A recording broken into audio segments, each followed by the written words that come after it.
As much as we focus on GLP-1 and its benefits, there are some considerations when we start to try to hijack that pathway with all of these injectables that take our GLP-1 level in a person where it should be normally and takes it on a scale of 1 to 10 up to an 11.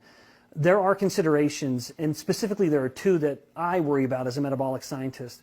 One is the so-called control of cravings. People will report with these injectables that they just stop craving indulgences and food in general.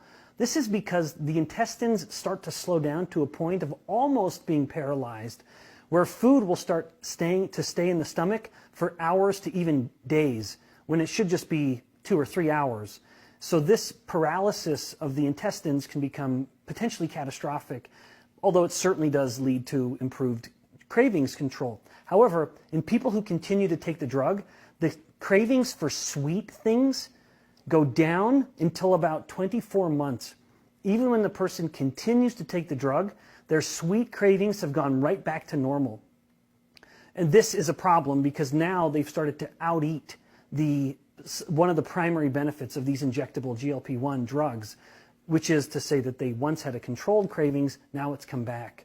Second, and potentially, when coupled with this first, potentially problematic, it is that at this very, very high level that the injectables give with GLP-1 agonists, you actually start to have the potential to create more fat cells.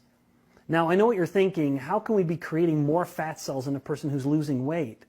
Because they're not eating, the fat cells are shrinking. And at the same time, they start producing more fat cells, which helps the fat cells continue to shrink because these other fat cells can start to pick up some of the metabolic burden. So overall, fat mass goes down, but fat cell number starts to go up. Now remember, it's not the number of fat cells that's a problem when it comes to our metabolic health, it's the size of every fat cell. So the fact that the net effect is that the fat cells are smaller even though there are more, there's a metabolic benefit to that. However, remember that first problem, which is that the person can start to out-eat, or they overcome the craving control and they start to crave things again. And or they decide they're tired of feeling a little nauseous and they get off the drug.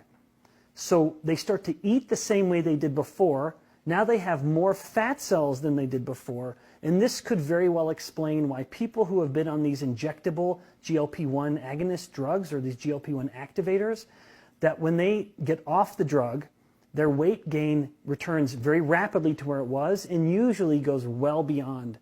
They have more fat cells than they did before, and their potential to store more fat is greater than it was before they were ever on the injectable drug. So my advice then, don't take advantage of the pathway to that degree. Don't hijack it. You want to have a natural activation of GLP-1 based on the food you eat.